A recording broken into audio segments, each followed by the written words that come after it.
Okay, hi, I'm Logan. I'm just going to try to do this video in one hot take because it's Sunday night. I have work to get to tomorrow morning, but I feel this is really important. I'm feeling quite inspired right now. So I just came off, I just finished the second night of the Rebel Wisdom Festival just ended, so that was over Saturday. It's Sunday, and I really don't need to explain that. I think the people who will be watching this, at least the people who I'm making this for, will have already been there. And we all, I think, one thing I heard again and again, I'm going to be focusing on the breakout rooms because that was the magical thing for me. And what I felt and what I heard reflected with other people was that there was so much relief in being able to have a certain kind of conversation.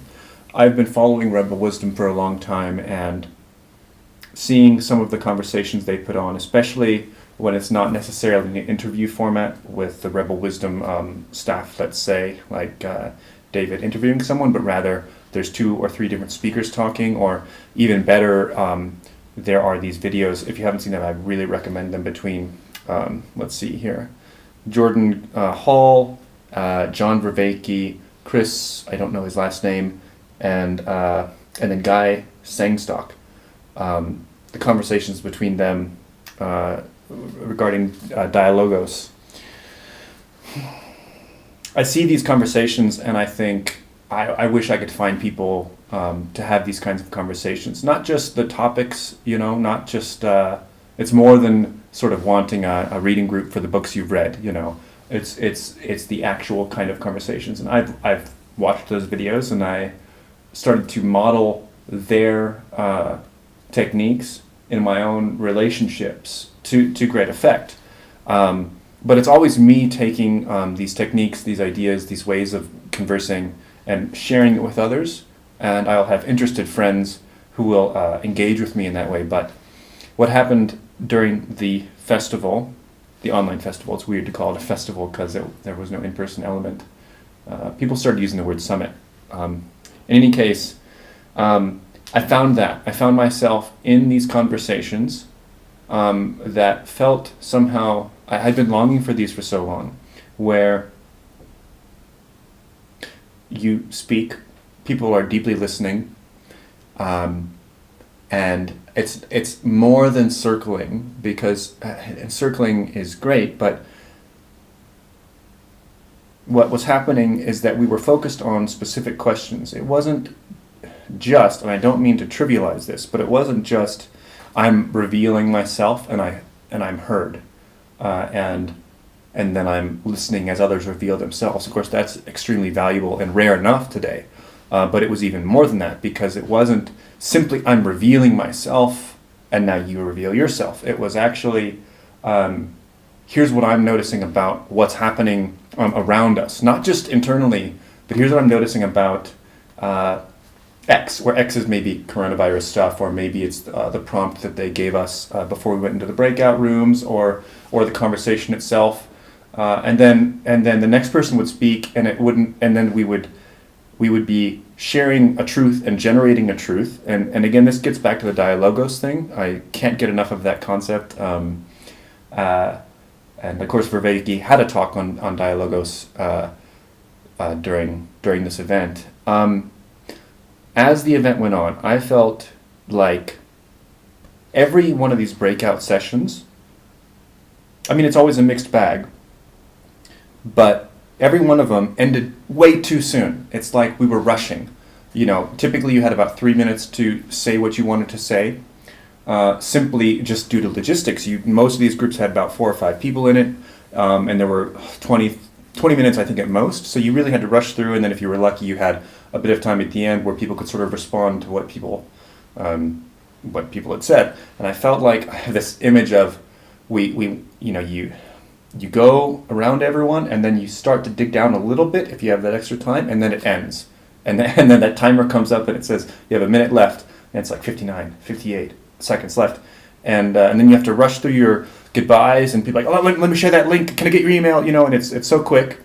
And of course, the organizers, I don't blame them at all. We only had 2 days, but I consistently felt like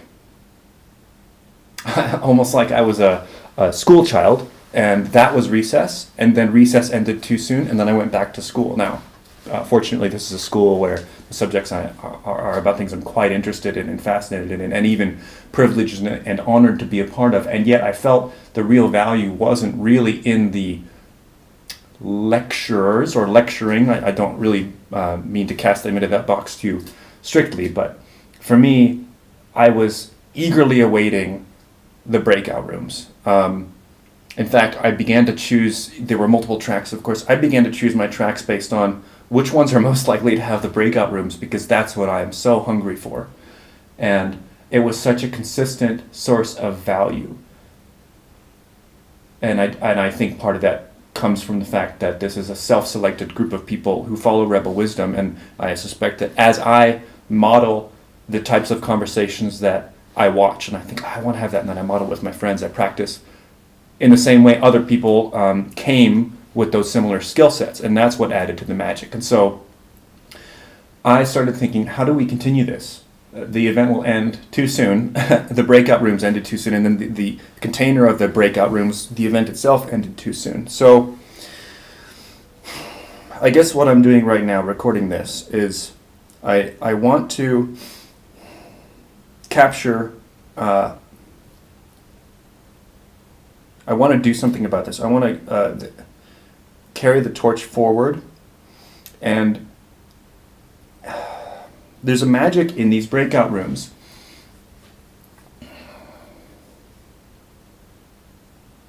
I want to do more of it, and I know other people want to do more of it.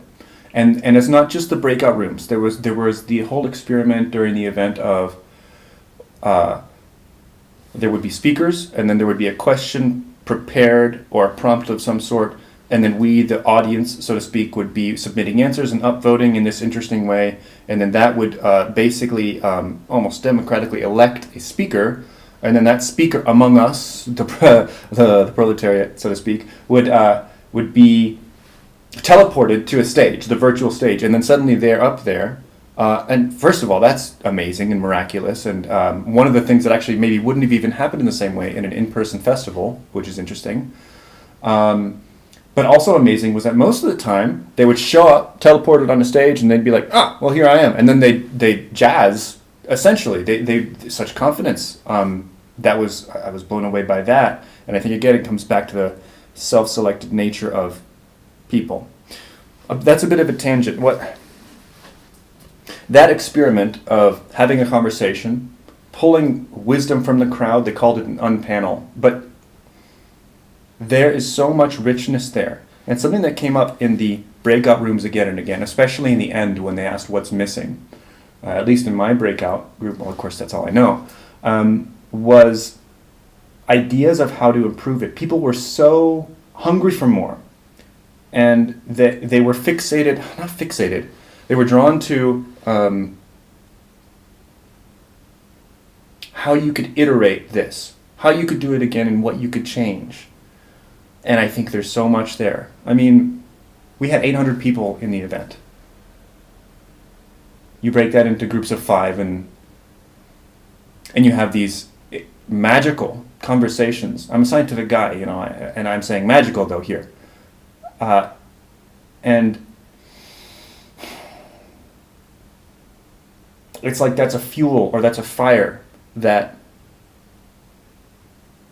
it's like we're just around the corner from funneling or capturing that. Of course, I don't want to use too much exploitative language, but I'm ready to be exploited in that way. If there was a platform or a weekly something where I could join in, have these calls, and then even beyond that, perhaps there's a way to work up the insights into some greater narrative. In some sense, I felt that's what was missing, is that there was this processing and communication going on in the breakout rooms, and it kind of made it up to some extent. Usually the event that sort of housed the particular breakout room would ask the audience after the breakout room came back in, they'd sort of call on people to share, and that was good enough. And yet I feel that there could be so much more. There's so much more potential. And so I want to explore that. As I mentioned in the beginning, I have my sort of day job commitment that I can estimate at about 30 hours a week.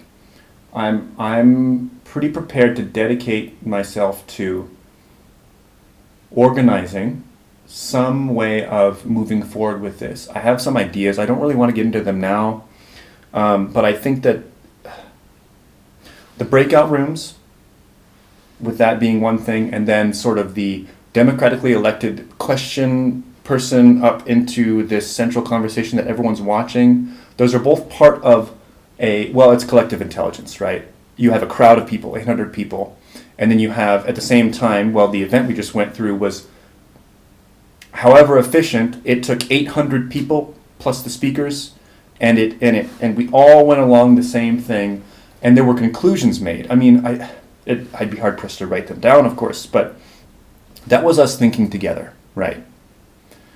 So I want to do more of that, and I don't think we need any more technology. I think it's a matter of beginning the conversation, really continuing the conversation. I think one thing the object of this collective intelligence that we could focus on is how do we keep doing it? First of all, we had 800 people there and we did it for 2 days. I want to do it again. I want to do it more. I want to get in touch with Rebel Wisdom and say, how did the Zoom thing work out? How does the breakout room stuff work? Already there's a Google Docs floating around where people have put in their contact info. An incredible piece of coordination that just manifested out of nowhere during that last breakout session. For me, anyway, that's when it appeared, and I think I know I'm not alone in burning to continue this, and not in a month, right? Like tomorrow or in a week. So that's what I want to do. And I know this is mostly intention and hope. I guess I just have a bit of faith that my passion and budding dedication is coming through here, and that's what I want to get down now. Tomorrow I will share another video with some more specific thoughts, and I'll also send out an email, I think. First I'll put my contact info in the Google Documents. I'm going to share some links on the video description here, and then I will share this link of this video in the document. It's getting pretty meta. I'll email a few of the people that I got direct emails for, and then tomorrow I'll sort of do a more thorough reaching out. I'll do another video talking about more specific ideas, and I just really want to get the conversation started. I think one of the first steps would be to get other people on these videos with me on my channel, or theirs if they have one. I mean, I just now made this channel specifically to start this project. I think John Vervaeke has an incredible model where he has voices with Vervaeke, and Guy Sengstock does a very similar thing. They have people on, they have a particular approach to the conversation, and the rest takes care of itself. That would be a really good first step into just setting up the next event, so to speak, which makes it sound too singular, but the next event where we can do something like the breakout sessions, and maybe even start working towards, okay, how do we have these breakout sessions and bring them up to where when I have a breakout session, it's not just lost. Of course it's not lost, but can we massage it into something? I'm resistant to use this like sort of vertical hierarchical language, but there's just a lot of potential there, and I'm excited to get into it. And I think I'll leave it there for now. I don't want this video to get too long. So yeah, I hope this video gets engagement. I'll have my email below, and subscribe just for I'm just gonna right now. My main focus is to just sort of gather people, think about what's the next step to do something like the breakout rooms again, and how do we sort of turn that into action? Because that was the other hunger, I think, at the end. It's okay, this is all great, people are excited, but what next? For me, what next is we do more of the breakout session stuff. It's almost like we need another name for it. That's what I think our next step is. And for me, my next step is simply to organize that, get other people talking to me, and clarify what that might mean. Thanks.